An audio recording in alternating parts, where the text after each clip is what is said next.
Silakan di full full screen kan ya.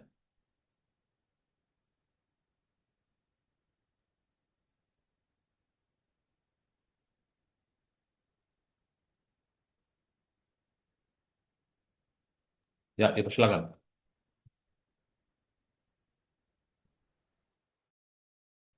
Baik, terima kasih, Prof. Assalamualaikum warahmatullahi wabarakatuh. Selamat pagi, salam sejahtera untuk kita semua, salam sehat selalu. Sebelumnya yang kami hormati, Prof. Iskandar Muda, dan kemudian yang kami sayangi juga untuk teman-teman sekalian semuanya. Diizinkan kami dari kelompok 4 yang beranggotakan saya sendiri, Dafal Haq, dan saudara Randa Ada Permana. Izinkan kami untuk mempresentasikan materi pada hari ini, yaitu Measurement Evaluation tanpa Artificial Intelligence dan terhadap pendekatan pengukuran dan penilaian nilai. Nah, kita masuk langsung kepada pendahuluan ya teman-teman. Nah, jadi perkembangan teknologi informasi dan komunikasi dalam 2 dekade terakhir telah mendorong transformasi digital global yang sangat cepat.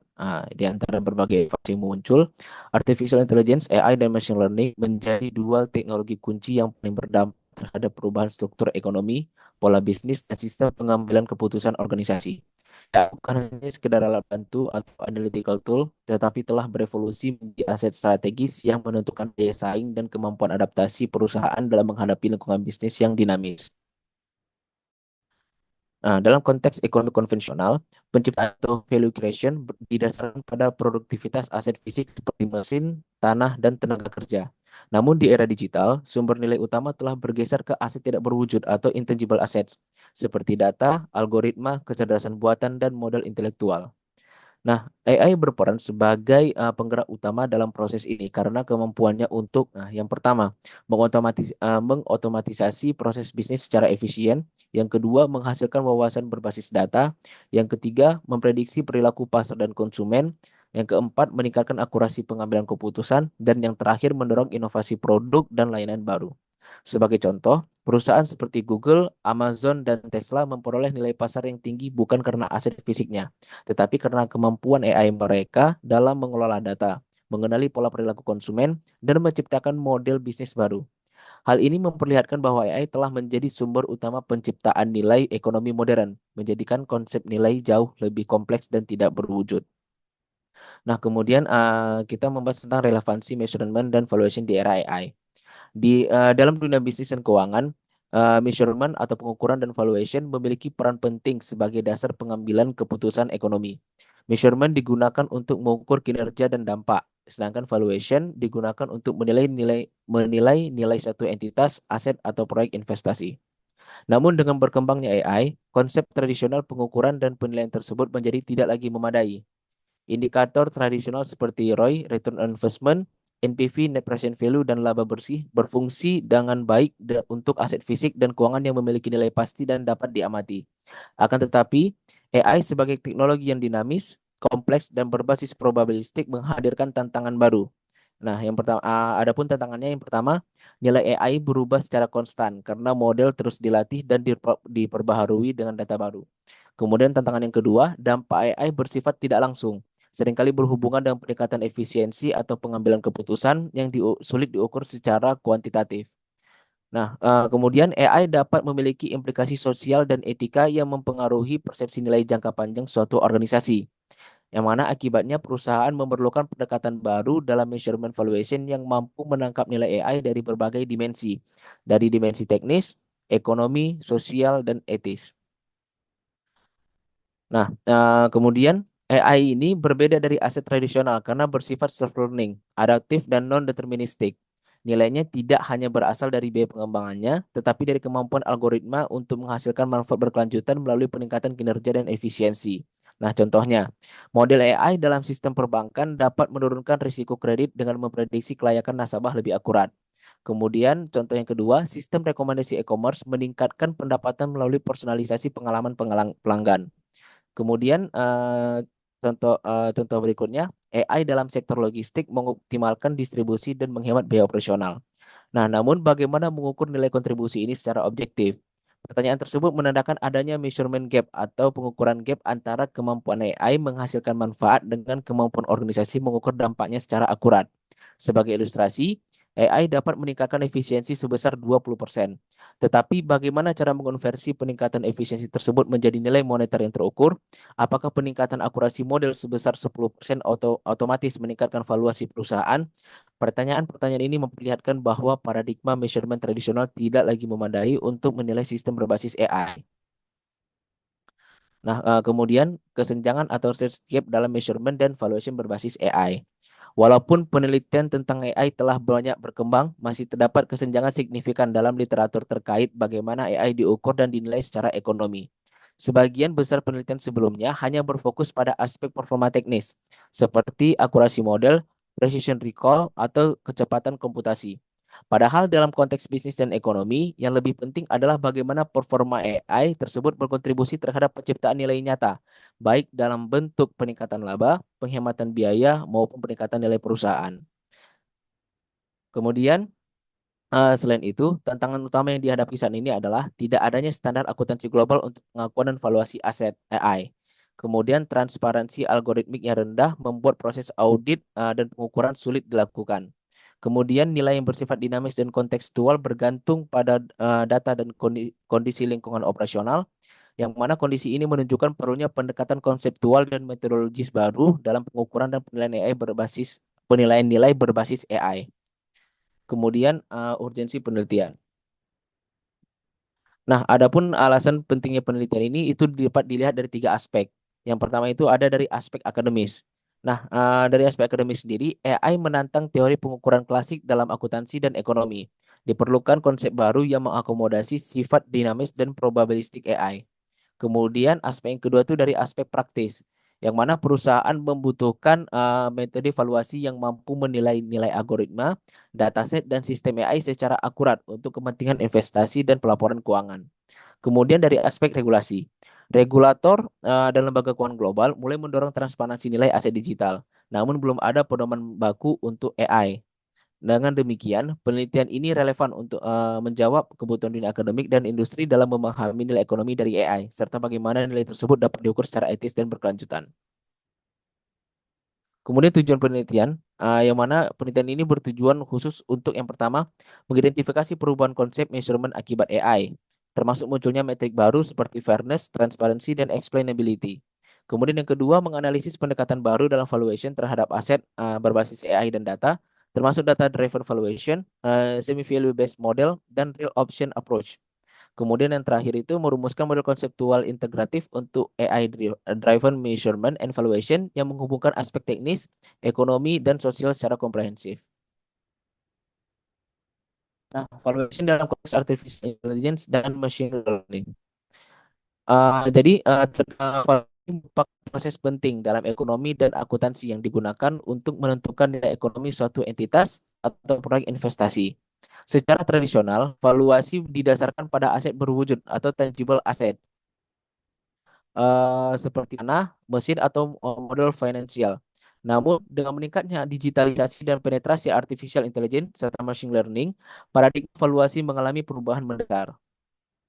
Menurut Collis et al. 2020, dalam Artificial Intelligence and Firm Value, adopsi AI secara signifikan meningkatkan firm value, khususnya bagi organisasi yang mengintegrasikan AI menunjukkan bahwa AI telah bertransformasi menjadi sumber nilai strategis atau strategis value source yang tidak hanya menghasilkan efisiensi, tetapi juga memperluas ruang inovasi dan keunggulan kompetitif.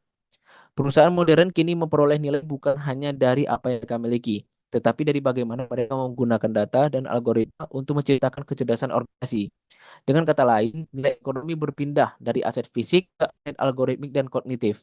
Hal ini sejalan dengan pandangan Hamdoni tahun 2025 yang mengatakan bahwa nilai ekonomi abad ke-21 bersumber dari data dan AI, yang keduanya bersifat intangible, dinamis, dan sulit diukur dengan kerangka konvensional. Kemudian kita bahas pendekatan dan model valuasi AI. Nah, dalam praktik keuangan terdapat beberapa pendekatan klasik untuk menilai aset atau proyek, yaitu cost based, market based, dan income based valuation. Ketiganya kini diadaptasi untuk menilai aset berbasis AI dengan sejumlah modifikasi agar dapat menangkap karakteristik unik teknologi tersebut. Yang pertama itu cost-based valuation. Pendekatan ini menilai AI berdasarkan biaya yang dikeluarkan untuk mengembangkan, melatih, dan memeliharanya. Biaya mencakup pengumpulan data, pemrosesan, infrastruktur komputasi, gaji tenaga ahli, serta retraining cost model. Namun pendekatan ini memiliki keterbatasan karena tidak mencerminkan nilai ekonomi aktual yang dihasilkan oleh AI, terutama jika model memberikan keuntungan jangka panjang atau berkontribusi terhadap inovasi strategis. Kemudian ada pendekatan market based valuation, perbandingan dengan model sejenis. Nah, pendekatan ini membandingkan harga pasar dari model atau sistem AI serupa. Misalnya, valuasi dapat didasarkan pada harga pasar lisensi model large language model atau platform AI as a service. Namun, pendekatan ini sulit diterapkan karena pasar untuk AI models belum sepenuhnya transparan dan terstandarisasi. Variasi kualitas data, arsitektur model, serta performa menjadikan perbandingan langsung seringkali tidak akurat. Kemudian ada pendekatan income based valuation atau nilai dari pendapatan atau efisiensi yang dihasilkan. Pendekatan ini menilai AI berdasarkan pendapatan yang dihasilkan atau penghematan biaya yang diperoleh dari penggunaan model AI tersebut. Sebagai contoh, sistem AI yang meningkatkan akurasi prediksi permintaan sebesar 15% dapat dinilai berdasarkan peningkatan margin keuntungan yang dihasilkan. Metode ini mulai populer karena lebih mencerminkan nilai nyata yang dihasilkan AI terhadap organisasi. Kemudian yang terakhir itu ada real option approach atau pendekatan fleksibilitas strategi dan ketidakpastian. Nah, selain tiga pendekatan klasik di atas, Yuda dan Wibowo tahun 2025 memperkenalkan penerapan real option theory dalam valuasi AI. Pendekatan ini mengakui bahwa proyek AI bersifat fleksibel dan berisiko tinggi sehingga manajemen memiliki opsi untuk menunda, memperluas, atau menghentikan investasi berdasarkan kondisi pasar dan performa model. Real option memberikan cara dinamis untuk menangkap nilai strategis dan ketidakpastian dalam proyek berbasis AI. Sebagai contoh, perusahaan yang berinvestasi dalam model prediksi energi berbasis machine learning mungkin memiliki opsi untuk memperluas model tersebut ke sektor logistik jika performanya terbukti sukses, mencerminkan nilai tambahan dan fleksibilitas strategis yang tidak terlihat dalam pendekatan NPV konvensional. Nah, baik untuk materi selanjutnya akan dibawakan oleh rekan saya yaitu Randa. Kepada Randa, saya persilakan.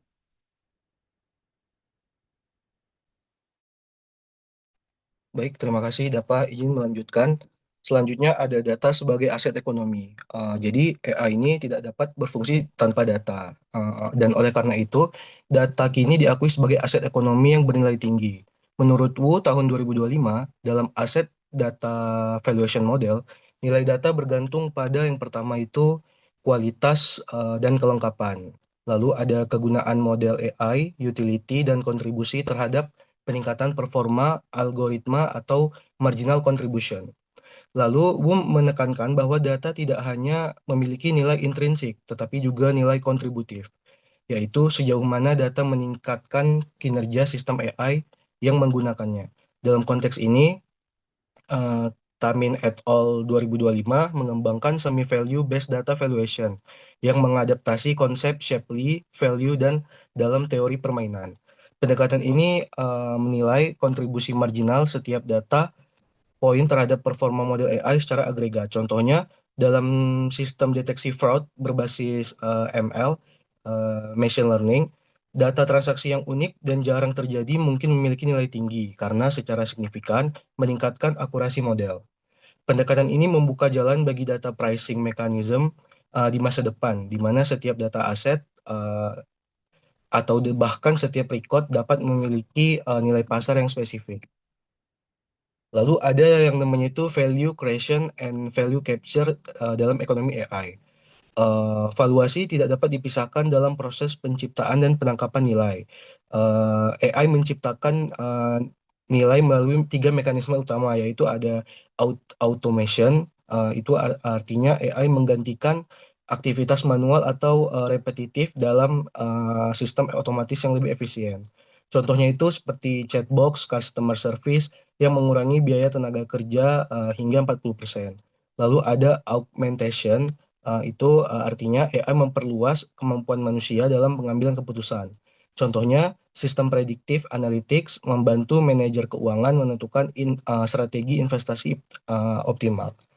Lalu ada innovation, artinya AI memicu munculnya model bisnis baru. Contohnya layanan personalized medicine berbasis AI di sektor kesehatan yang meningkatkan akurasi diagnosis. Namun, value capture bergantung pada kesiapan organisasi untuk mengadopsi AI secara efektif. Menurut Hamdoni tahun 2025, faktor-faktor seperti kualitas data, kesiapan infrastruktur digital, dan budaya organisasi yang mendukung analitik menjadi kunci dalam menentukan seberapa besar nilai yang bisa ditangkap dari investasi AI. Baik, next.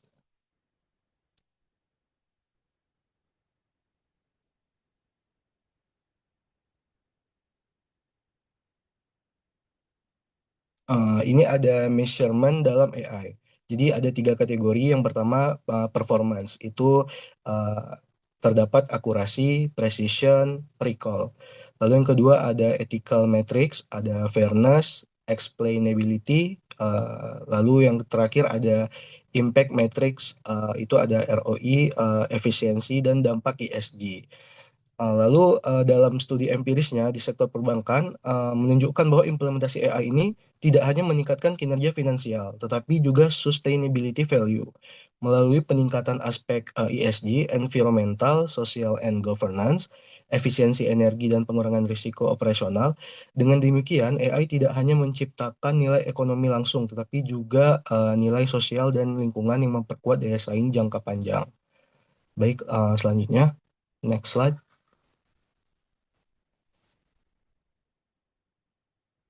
Berikut adalah AI-driven measurement dan valuation framework. Yang pertama itu ada input data, fairness, utility, completeness, lalu ada model performance, akurasi, robustness, and transparency, lalu ada output impact yang sudah dijelaskan tadi, ROI, efisiensi, sustainability, lalu ada valuation layer, adaptive, real option, dan data pricing. Lanjut, Dok. Berikut adalah tantangan measurement dan valuation pada aset AI. Yang pertama, ketiadaan standar global. Jadi belum ada kerangka akuntansi global seperti FRS atau GAAP yang secara eksplisit mengatur pengakuan aset AI dan data. Lalu yang kedua ada transparansi algoritmik rendah atau the black box problem. Itu banyak model AI beroperasi secara non-transparan, membuat sulit bagi auditor atau pemangku kepentingan untuk memahami bagaimana keputusan dihasilkan. Lalu yang ketiga ada nilai dinamis dan tidak pasti. Itu model AI bersifat adaptif dan terus berubah seiring waktu melalui retraining dengan data baru. Lalu yang terakhir ada keterbatasan regulasi dan etika. Itu pengukuran nilai sosial dan etika dari penggunaan AI seperti dampaknya terhadap privacy atau keadilan sosial masih belum memiliki universal. Lalu kita coba bahas sedikit tentang ketiadaan standar global ini. Jadi dari artikel yang kami ambil itu hingga saat ini belum ada kerangka akuntansi global. Jadi akibatnya itu perusahaan memiliki interpretasi yang berbeda-beda tentang bagaimana menilai dan melaporkan nilai AI dalam laporan keuangan.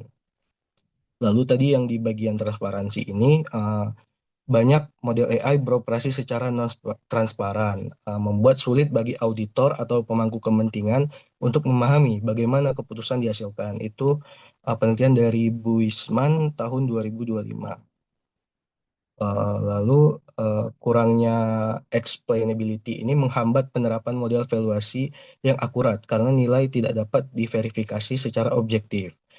Lalu untuk nilai dinamis tadi, akibatnya itu nilai ekonomi juga berubah-berubah dengan aset fisik yang cenderung statis. Itu penelitian dari Tamin et al. Tahun 2025. Lalu di keterbatasan ini, pengukuran nilai sosial dan etika tadi dampaknya juga masih belum memiliki metrik universal. Itu penelitian dari AI and Society tahun 2025. Jadi untuk menjawab tantangan ini, Nagita and Lachance tahun 2025 memperkenalkan default cards, yaitu data valuation card. Jadi semacam transparansi ledger yang mendokumentasikan asal-usul kualitas dan kontribusi dataset terhadap nilai model AI. Jadi pendekatan ini diharapkan menjadi standar baru dalam audit nilai data dan AI untuk meningkatkan akuntabilitas serta mempermudah proses valuasi yang berbasis transparansi. Lalu kita ada namanya model konseptual integratif ya. Itu yang AI driven measurement and valuation framework. Coba mundur ke belakang slide-nya. AI driven ya. Balik lagi ke AI driven. Ini AI driven ini tadi jadi ini ada tahapnya ya. Jadi ada tahap prosesnya, ada jenis measurementnya, ada parameter pengukuran dan dampak terhadap valuation. Jadi tadi untuk input data ini jenis measurementnya itu data quality, fairness, and utility. Lalu parameter pengukurannya itu bias rate, completeness, provenance, lalu representativeness. Lalu dampak terhadap valuation dari input data ini adalah menentukan nilai aset data dan reliabilitas model. Lalu yang kedua tadi ada model building atau lebih tepatnya itu ini performance ya. Itu kalau jenis measurementnya itu algorithmic performance. Lalu parameter pengukurannya akurasi, explainability, robustness, dan transparansi. Lalu dampak terhadap valuationnya itu menentukan nilai model AI dan tingkat kepercayaan pengguna. Jadi bagian output impact ini jenis measurementnya economic social outcomes, lalu parameter pengukurannya sudah di situ ROI, dan dampak terhadap valuationnya menentukan nilai organisasi dan reputasi korporasi. Yang terakhir valuation stage tadi, jenis measurementnya financial strategic value, lalu parameter pengukurannya itu adaptive dan data pricing, dan dampak terhadap valuationnya itu menentukan total nilai ekonomi AI, menentukan total nilai ekonomi AI bagi pemegang saham. Jadi model ini menegaskan bahwa valuasi AI ini harus multidimensi, mencakup dimensi finansial, teknis, dan sosial. Measurement berperan sebagai mekanisme kuantifikasi yang memastikan bahwa setiap aspek, mulai dari data hingga dampak sosial, dapat diintegrasikan dalam proses valuasi. Baik, lalu ada evolusi measurement dalam era AI ya. Baik, konsep measurement dalam konteks AI ini berkembang dari sekedar indikator kuantitatif menjadi sistem pengukuran multidimensi yang mempertimbangkan keadilan, transparansi, dan keberlanjutan. Tadi ada penelitian dari Buisman dan Veluwen Camp tahun 2025 itu dalam Measuring the Right Things, Justify Metrics in AI Impact Assessment menekankan bahwa pemilihan metrik AI ini harus memiliki dasar etis dan epistemologis yang jelas, bukan sekadar performa numerik. Mereka memperkenalkan prinsip justified metrics untuk memastikan relevansi sosial dari ukuran dampak AI. Lalu ada Jacob et al. Tahun 2025 dalam Measuring the Right Things, Justify Metrics in AI ini mengukur dampak klinis jangka panjang sistem AI terhadap kualitas pelayanan medis. Pendekatan ini mengintegrasikan aspek teknis, akurasi, efisiensi, dan non-teknis itu seperti etika, keadilan, dan privasi.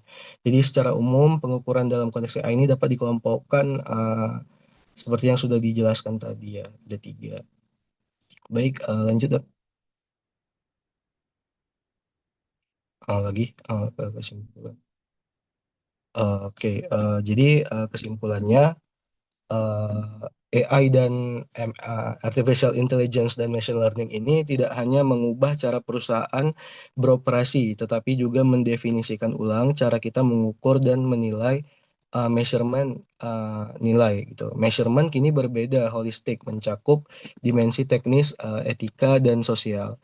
Jadi valuation kini mengaku data algoritma dan model AI sebagai aset nilai ekonomi tinggi. Oleh karena itu, merumuskan kerangka konseptual baru yang dapat mengintegrasikan measurement dan valuation dalam konteks AI-driven economy yang tidak hanya menilai performa teknis, tetapi juga nilai sosial, ekonomi, dan etika yang dihasilkan.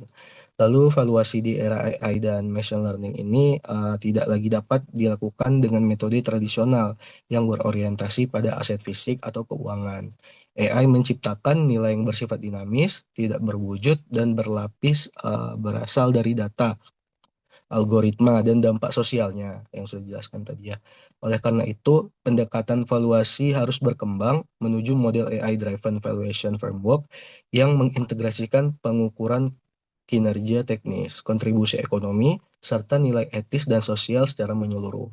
Lalu, valuasi AI tidak dapat lagi dilakukan dengan kerangka tradisional. Nilai AI bersifat kompleks, dinamis, dan bergantung pada interaksi antara data, algoritma, dan dampak sosial. Jadi, hasil penelitian menunjukkan bahwa pendekatan multidimensi yang menggabungkan aspek teoritis ekonomi dan etika merupakan langkah strategis menuju sistem valuasi masa depan yang telah akurat dan berkelanjutan. Eh, Baik, sekian pemaparan dari kelompok kami terkait ada yang ingin bertanya dan Ya, diskusi. baik, cukup bagus bahannya dan juga penampilannya. Dipersilakan adik-adik, ada yang mau bertanya?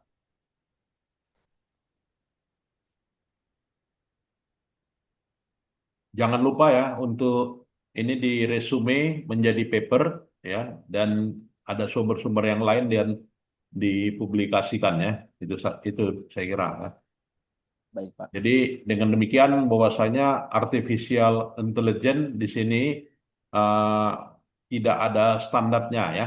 Jadi masih berkembang begitu saja dan masuk dalam lini akuntansi ya. Dan saat ini pengaturannya tidak ada ya. Jadi AI ini berkembang seiring dengan perkembangan teknologi ya, tidak dibarengi dengan standar. Itu saya kira ya kesimpulannya. Terima kasih. Untuk itu saya sudahi ya. Selamat pagi dan nantinya rekamannya saya share. Terima kasih. Terima kasih, Prof. Terima Pak. kasih, Prof. Baik, boleh meninggalkan ruangan.